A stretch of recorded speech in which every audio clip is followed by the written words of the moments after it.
नमस्कार भक्तों, आपका स्वागत है आस्था की कहानियन में, जहां हर कथा केवल सुनाई नहीं जाती बल्कि हृदय में उतर जाती है। तो चलिए श्रद्धा, विश्वास और भक्ति के साथ इस अद्भुत कथा की शुरुआत करते हैं। ये क्या, जगन्नाथ जी कटहल चुरा के क्यों भाग रहे हैं? इस रहस्य को जानने के लिए सुनिए ये दिव्य कथा। जब माधवदास जी पहली बार श्री जगन्नाथपुरी आए, तब उनकी आयु मात्र 21 वर्ष थी। मंदिर को दूर से देखते ही उनके हृदय में वैराग्य जाग उठा। उन्हें लगा, मैंने अपने जीवन के 21 वर्ष संसार के भोग विलास में व्यर्थ कर दिए। यदि कल ही मृत्यु हो गई तो मैंने प्रभु का दर्शन भी नहीं किया। यह सोचकर वे अत्यंत दुखी होकर पुरी के समुद्र तट पर जाकर बैठ गए और मन ही मन निश्चय कर लिया कि जब तक प्रभु दर्शन नहीं देंगे वे अन्न जल ग्रहण नहीं करेंगे। 3 दिन बीत गए। उधर श्री मंदिर में महाप्रभु जगन्नाथ प्रसाद ग्रहण नहीं कर रहे थे। माता लक्ष्मी ने पूछा, स्वामी, आप महाप्रसाद क्यों नहीं ले रहे? जगन्नाथ जी बोले, मेरा एक परम भक्त 3 दिन से भूखा बैठा है। जब तक वह नहीं पाएगा मैं कैसे पा सकता हूं? माता लक्ष्मी ने कहा कि मैं प्रसाद भिजवा देती हूं, पर महाप्रभु बोले, नहीं देवी, उसे प्रसाद देने मैं स्वयं जाऊंगा। महाप्रभु अपने स्वर्ण पात्र में महाप्रसाद लेकर एक छोटे बालक का वेश धारण कर समुद्र तट पर प्रकट हुए। क्या आप ही माधवदास हैं?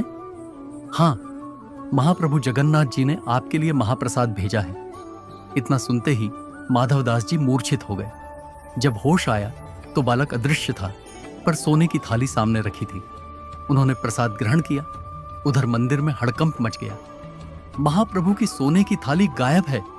रात में जगन्नाथ जी ने गजपति राजा को स्वप्न दिया और पूरी बात बताई। राजा और पुजारी समुद्र तट पर पहुंचे। माधवदास जी के पास वही स्वर्ण थाली रखी थी। जब माधवदास जी मंदिर आए तो ब्रह्मवेदी पर विराजमान जगन्नाथ जी झूम उठे, मेरा माधव आ गया। कुछ वर्षों बाद एक दिन जगन्नाथ जी उदास थे। माधवदास जी ने पूछा। महाप्रभु बोले, बहुत दिन हो गए, चोरी नहीं की। माधवदास जी चौंक गए। आप जगन्नाथ होकर चोरी? जगन्नाथ जी हंसकर बोले, नाम बदल गया, स्वभाव नहीं। उन्होंने बताया कि राजा के बगीचे में मीठे कटहल हैं और चोरी का आनंद केवल चोरी में है, मांगने में नहीं। रात को दोनों चोरी करने निकले।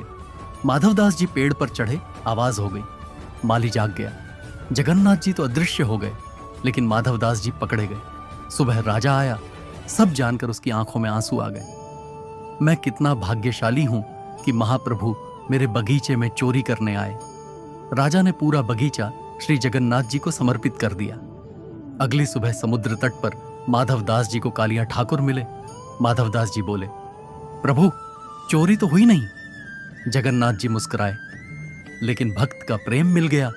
और तभी समझ आया, जगन्नाथ जी सिंहासन पर बैठने वाले भगवान नहीं, भक्तों के साथ हंसने, खेलने और चोरी करने वाले बाल गोपाल हैं। भक्तों, इस कथा से हमें यही शिक्षा मिलती है कि भगवान को पाने के लिए कठोर नियम नहीं, बल्कि सच्चा भाव चाहिए। जहां प्रेम होता है, जहां निष्कपट विश्वास होता है, वहां भगवान स्वयं चलकर आते हैं। अढ़ैया ने यह सिद्ध कर दिया कि भक्ति पेट से नहीं, हृदय से की जाती है। अगर आपको यह कथा पसंद आई हो तो इसे दूसरों तक जरूर पहुंचाइए, ताकि भक्ति का यह प्रकाश और भी हृदयों में फैल सके। ऐसी ही पावन, प्रेरणादायक धार्मिक कथाओं के लिए आस्था की कहानियन से जुड़े रहिए। जय श्री राम। राम नाम सत्य है।